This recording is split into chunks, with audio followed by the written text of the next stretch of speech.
Hello दोस्तों, आप सभी का स्वागत है अश्विनी कोचिंग क्लासेस के इस यूट्यूब चैनल के अंदर। आज हम पढ़ेंगे बेटा अम्ल क्षारक एवं लवण के अंदर पीएच स्केल पढ़ेंगे। देखो बेटा, पीएच स्केल का मतलब क्या होता है। देखो बेटा, पी का मतलब होता है पुषांश। क्या होता है बेटा? पुषांश। पुषांश कैसे शब्द होता है बेटा? एक जर्मन शब्द होता है। कैसा शब्द होता है? जर्मन शब्द होता है। और इसका अर्थ क्या होता है बेटा? शक्ति।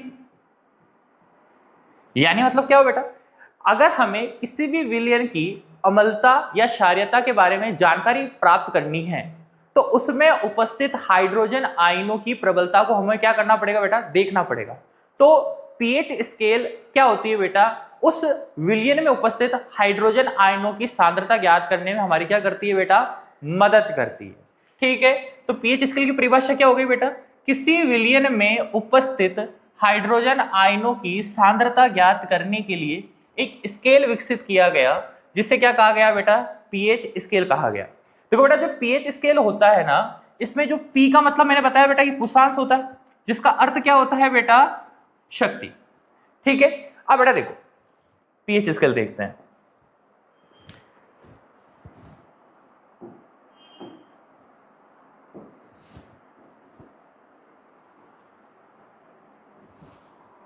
पीएच स्केल जो होती है बेटा, ये 0 से लेकर कहां तक होती है बेटा?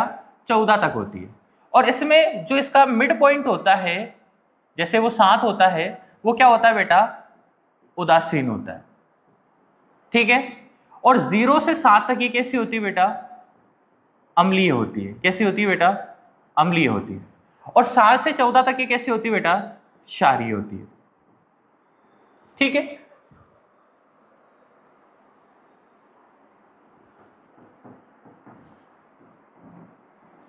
अब बेटा याद रखना, 7 से 0 की तरफ जाने पर, क्या बोला मैंने? 7 से 0 की तरफ जाने पर क्या होती है बेटा? अम्लीयता बढ़ती है।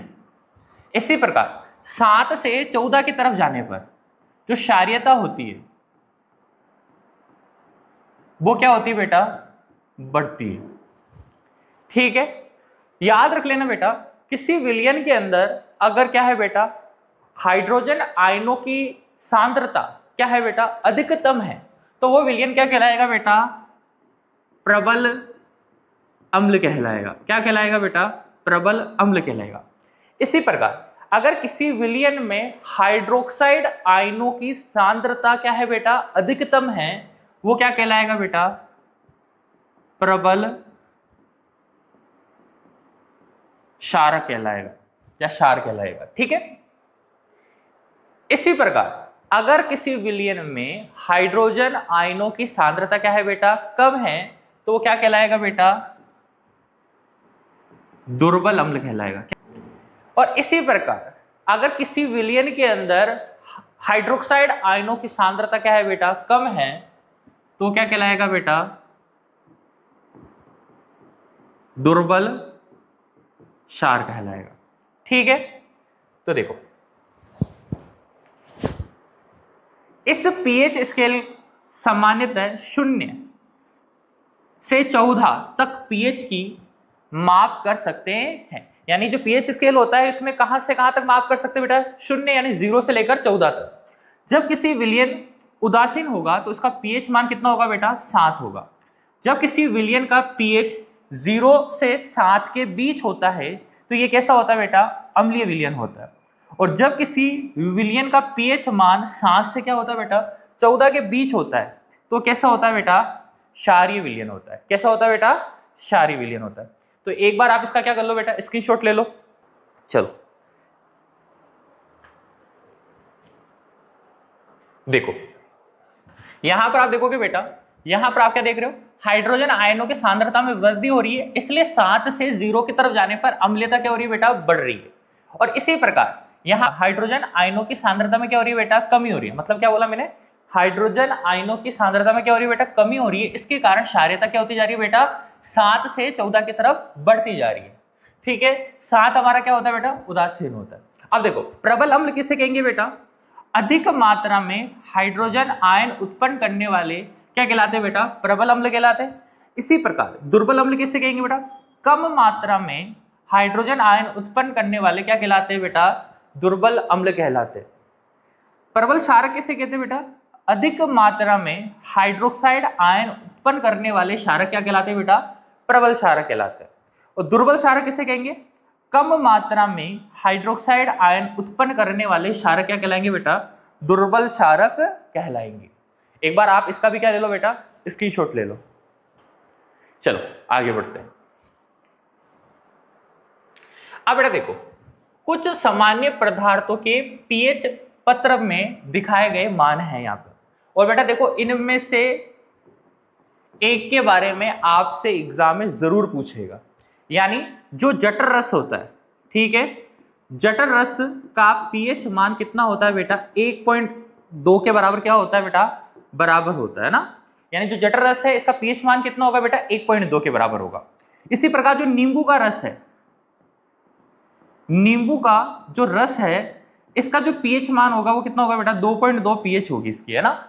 इसी प्रकार जो शुद्ध जल है, शुद्ध जल की जो पीएच होती है वो कितनी होती है बेटा? 7 होती है। और जो रक्त होता है, इस रक्त का पीएच मान कितना होता है बेटा? रक्त का पीएच मान कितना होता है बेटा? 7.4 होता है। अब यहां पर लिख रखा है बेटा milk of magnesium. Milk of magnesium का फॉर्मूला क्या होता है? Magnesium hydroxide. इसका पीएच मान कितना होता है बेटा? 10 होता है। और इसी प्रकार जो सोडियम हाइड्रोक्साइड है इसका पीएच मान कितना होगा बेटा? 14 होगा। तो ये सारे के सारे जितने भी पदार्थ है इनके पीएच मान क्या कर लो बेटा? आप याद कर लेना, ये आपके लिए बहुत ज्यादा इंपॉर्टेंट है। आप एक बार इसका क्या ले लो बेटा? स्क्रीनशॉट ले लो। अब बेटा देखो, हमारे दैनिक जीवन में पीएच के बहुत सारे क्या होता है बेटा? महत्वपूर्ण उपयोग होते हैं, ठीक है। अब बेटा देखो, दैनिक जीवन में पीएच के महत्व पढ़ेंगे। जो हमारा शरीर होता है उसका जो पीएच परास होती है वो 7 से लेकर कितनी होती है बेटा? 7.8 के बीच में होती है। और ये जो इसी के बीच में क्या करती है बेटा? कार्य करती है। और जीवित प्राणी के तनु संकीर्ण पीएच परास में ही क्या कर पाता है बेटा? जीवित रह सकता है। यानी इसी पीएच परास पर वो क्या कर पाएगा बेटा? जीवित रह पाएगा, नहीं तो उसका जीवन क्या हो जाएगा बेटा? दुर्गम हो जाएगा। देखो ये सबसे इंपॉर्टेंट चीज है कि वर्षा के जल का पीएच मान अगर किससे कम हो जाए बेटा? 5.5 से क्या हो जाए बेटा? कम हो जाए, तो वे क्या कहलाएगी बेटा? अम्लीय वर्षा कहलाती। क्या कहलाती बेटा? अम्लीय वर्षा कहलाती। अम्लीय वर्षा के कारण क्या होता है? अम्लीय वर्षा के कारण अगर बारिश हो रही है तो बारिश होगी तो कहां होगी बेटा? जमीन पर होगी, जंगलों में होगी। तो उससे क्या होगा? वहां का जो जीवधारी स्ट्रक्चर है वो क्या हो जाएगा? खराब हो जाएगा। जैसे मान लो बारिश खेतों में हुई तो खेतों में खड़ी फसलें क्या हो जाएगी? खराब हो जाएगी। अब जो खेतों का पानी है वो कहां जाएगा बेटा? तालाबों झीलों के अंदर जाएगा। उसके अंदर क्या होगा? वो पानी जैसे ही उस नदी तालाब के अंदर जाएगा तो उसके अंदर जो रहने वाली मछलियां होगी उनका भी जीवन क्या हो जाएगा बेटा? संकट में आ जाएगा। देखो, अम्लीय वर्षा का जल जब नदियों में प्रवाहित होता है तो नदी के जल का पीएच का मान क्या हो जाएगा बेटा? कम हो जाता है। और नदी में जलीय जीवधारी की उत्तर जीवता क्या हो जाती है बेटा? कठिन हो जाती है। ठीक है बेटा, तो आप समझ गए होंगे। तो यहाँ पे एक बार क्या कर लो बेटा? स्क्रीनशॉट ले लो। तो स्क्रीनशॉट। अब नेक्स्ट स्लाइड पे चलते हैं। अब देखो बेटा, हमारे जो बगीचे होती है, बगीचे की जो मिट्टी होती है उसकी भी एक क्या होती है बेटा? एक निश्चित पीएच परास होती है जिसके अंदर ही वो क्या कर पाते हैं? अपना जीवन जी पाते हैं। देखो, किसी पौधे के स्वस्थ विकास के लिए आवश्यक पीएच क्या होती है बेटा? भिन्न भिन्न होता है। हमारे बगीचे की मिट्टी का जो पीएच लगभग कितना होता है बेटा? 6.8 से लेकर 7.8 तक होना चाहिए, जो सभी प्रकार के पौधों के लिए क्या हो बेटा? अनुकूल हो। यानी जो बगीचे की पीएच होती है वो 6.8 से लेकर 7.8 के मध्य ही होती है। और इसी के अंदर पेड़ पौधे सही तरीके से क्या हो पाते बेटा? उग पाते। एक बार इसका भी स्क्रीनशॉट ले लो आप। चलो अब आगे बढ़ते हैं। अब बेटा देखो, हमारे पाचन तंत्र का पीएच हमारे उदर यानी आमाशय हाइड्रोक्लोरिक अम्ल द्वारा उत्पन्न करता है। देखो इसको ढंग से समझते हैं। देखो ये क्या होता है बेटा? क्या होता है बेटा? आमाशय। इसी को अपन क्या बोलते हैं? उदर बोलते हैं। आमाशय के अंदर क्या होती है बेटा? जठर ग्रंथियां होती है। क्या होती है बेटा? जठर ग्रंथियां होती है। अब ये जो जठर ग्रंथियां होती है ये क्या करती है बेटा? जठर रस स्त्रावित करती। क्या करती है? जठर रस क्या करती है? स्त्रावित करती। और जठर रस की पीएच परास हमने भी देखी थी, कितनी होती है बेटा? पीएच क्या होता है? पीएच मान कितना होता है? 1.2 के क्या होता है? लगभग होता है। और जठर रस के द्वारा एक अम्ल स्त्रावित करा जाता है जिसका नाम होता है हाइड्रोक्लोरिक अम्ल। अब क्या होगा बेटा, ये हाइड्रोक्लोरिक अम्ल जठर ग्रंथियों द्वारा क्या हो रहा है, स्रावित किया जा रहा है।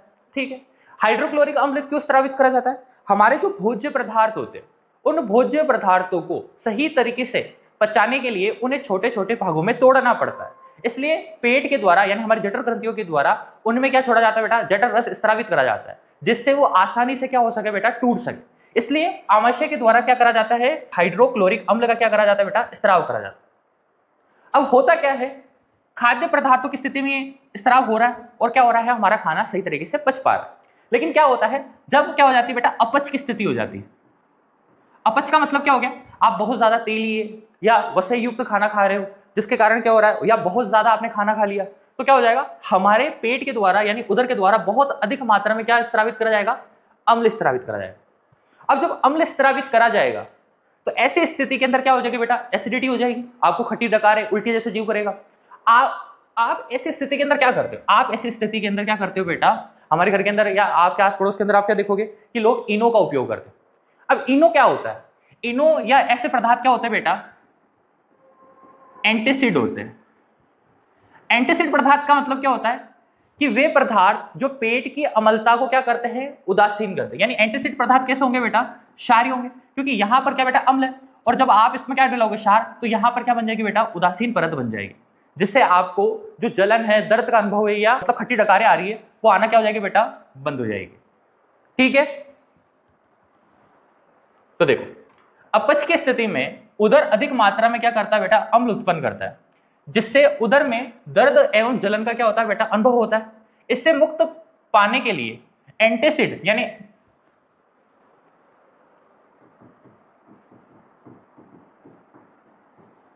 एंटीसिड जो दुर्बल क्षारकों का क्या करा जाता है बेटा, उपयोग करा जाता है। मैग्नीशियम हाइड्रोक्साइड जैसे मिल्क ऑफ मैग्नीशियम जैसे दुर्बल क्षारकों का क्या करा जाता है बेटा, अम्ल की अधिकता में उदासीन करने का कार्य करता है। आपके घर के अंदर ऐसा ही एक पदार्थ होता है जिसको क्या बोलते हैं अपन बेटा, बेकिंग सोडा, जिसका फॉर्मूला क्या होता है, सोडियम हाइड्रोजन कार्बोनेट। ये भी क्या होता है, एक अच्छा क्या होता है बेटा, एंटीसिड होता है। ठीक है, इसका भी नाम आप क्या कर लेना बेटा, याद कर लेना। देखो हमारे आमाशय के द्वारा जठर ग्रंथियों द्वारा कौन सा रस स्रावित करा जा रहा है, जठर रस स्रावित करा जा रहा है। और ये जो रस है ये कौन सा रस स्रावित करता है, कौन सा अम्ल स्रावित करता है, हाइड्रोक्लोरिक अम्ल स्रावित करता है। ये जिस प्रकार हमारे भोजन का पाचन करता है उसी प्रकार हमारे पेट का भी पाचन कर सकता है। तो बेटा हमारे आमाशय के चारों तरफ एक भित्ति पाई जाती है या एक पदार्थ बन जाता है, एक लेयर बन जाती है, स्तर बन जाता है, जिसका नाम होता है बेटा श्लेष्मा।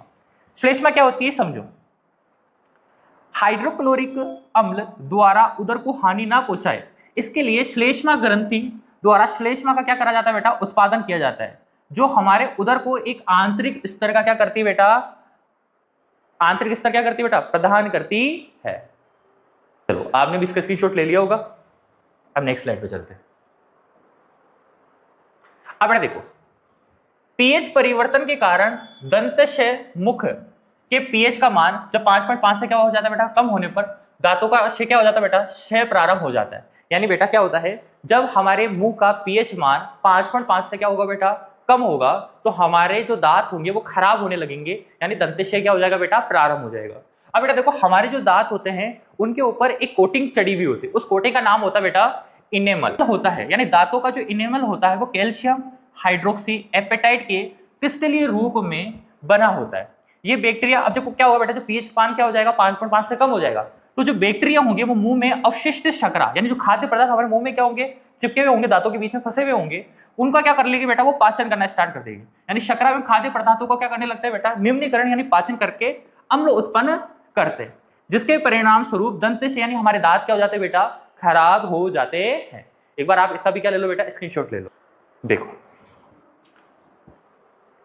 अब बेटा देखो पशुओं एवं पौधों द्वारा उत्पन्न रसायनों से आत्मरक्षा।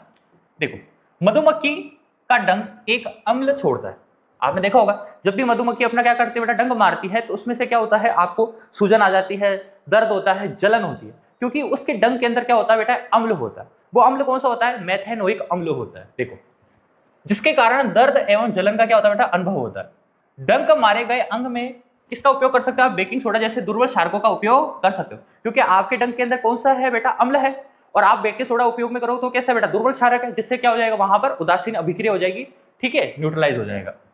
नेटल क्या होता है बेटा? एक पौधा होता है। नेटल के पौधे के अंदर भी क्या होता है बेटा? जो डंक होते हैं उनके अंदर भी कौन सा अम्ल होता है बेटा? मेथनोइक अम्ल छोड़ते हैं, जिसके कारण जलन एवं दर्द का क्या होता है बेटा? अनुभव होता है। चलो आगे बढ़ते हैं। अब बेटा ये हमारी किताब में कुछ इंपॉर्टेंट क्या है बेटा? अम्ल है और उनके प्राकृतिक स्रोत है। जैसे जो सिरका होता है, सिरके के अंदर कौन सा अम्ल पाया जाता है? एसिटिक अम्ल पाया जाता है। संतरा होता है, संतरे के अंदर कौन सा पाया जाता है? सिट्रिक अम्ल होता है। संतरा हो गया, नींबू हो गया, इन दोनों के अंदर कौन सा अम्ल पाया जाता है बेटा? सिट्रिक अम्ल पाया जाता है। इमली के अंदर कौन सा अम्ल पाया जाता है? टार्ट्रिक अम्ल पाया जाता है। टमाटर के अंदर कौन सा अम्ल पाया जाता है? ऑक्जेलिक अम्ल पाया जाता है, ठीक है। जो खट्टा दूध यानी जो दही होता है, दही के अंदर लैक्टोबैसिलस नामक जो बैक्टीरिया होते हैं उनसे एक एसिड निकलता है जिसका नाम क्या होता है? लैक्टिक अम्ल।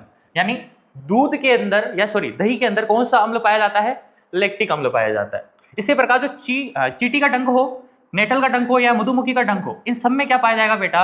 मेथेनोइक अम्ल पाया जाएगा। तो आप एक बार इस स्लाइड का भी क्या कर लो बेटा?